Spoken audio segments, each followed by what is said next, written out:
Welcome to the Contributor Corner for Rideout Radio. My name is Trina, and our guest this morning is Jennifer Rideout, Jennifer the archaeologist. What do you have for us today? Hi, Trina. Great to be back.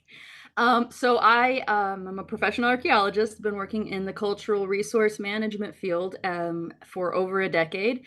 And today I just wanted to tell you a little bit about what someone in my profession does and how we can be useful to both businesses and private individuals. So whenever a new project is planned, and that could be new construction, a renovation project, expanding a facility, anything like that, if it's occurring on public property, if it requires any form of federal permit, or if federal funds will be used in any part of the project, the builders and the project managers, they can't knowingly or play dumb about not knowing about a natural or cultural resource. So really, you just cannot use public funds to damage natural or cultural resources.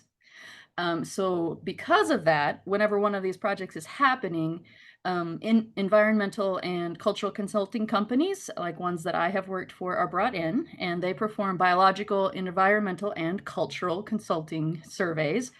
So these must be conducted ahead of the project to identify any resources that might be affected by the project and help the planners to plan around them or come up with just a good middle ground that damages the site as little as possible or completely avoids it, ideally.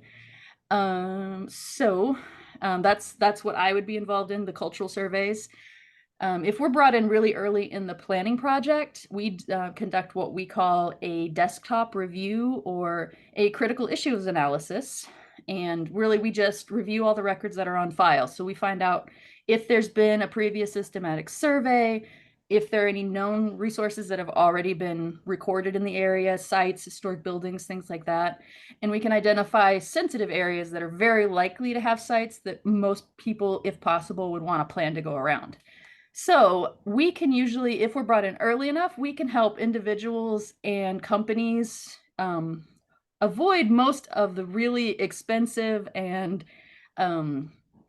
time-consuming hurdles that they might run into. If, let's say, hypothetically, they're planning a survey project, they don't know there's a cemetery in the path of their project, and they run into it mid-project, the project stops. However, if they brought us in, we could most often we could probably predict that there would be a site there, and they could have just planned to go around it. So we can save companies a lot of money if we're brought in early enough. But when we're brought in to do a survey, we're looking for things like pre-contact or prehistoric villages, campsites, or other special areas, historic sites, like old homesteads where pioneers might have set up camp to live, could be old cemeteries that are sometimes on the map, sometimes known about, and sometimes they're not. And also, we often look at historic architecture, so old, really cool buildings that need to be preserved because they're special in some way, shape, or form. But even if it's not a large project, if it's more of an individual working on a smaller project, it's still good to get some cultural people involved in some way, shape, or form, because we can at least conduct a desktop review for you, and we can identify areas, like I'd mentioned before. Even if you just brought a new farm and you want to build a house and a barn, and you've got all the plans laid, and then you break ground to make your foundation and you find out there's a historic cemetery on the hilltop where you wanted to build your house. Even for a private individual, that will throw in a lot of monkey wrenches. So yeah, that's just kind of what we do. We will nerd out on you. So if you want to know, if you want to know some just historic information about your property, we can do title searches.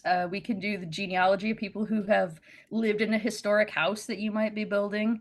If you do have a cemetery on your property, we can come in and kind of identify unmarked graves so you can actually know like the actual boundaries of the cemetery if you wanted to like tend it or put a fence around it, which is a project that I did recently for someone in the area. They bought a property adjacent to a historic cemetery, and they wanted to know how to take care of it and the exact boundaries of it. So they brought us in to do a little cultural survey. We identified half a dozen unmarked graves. So we gave them an actual boundary for the cemetery and then gave them tips of how they could ethically maintain the cemetery.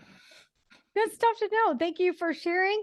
Listen to Jennifer and our other contributors every weekday at runradio.net.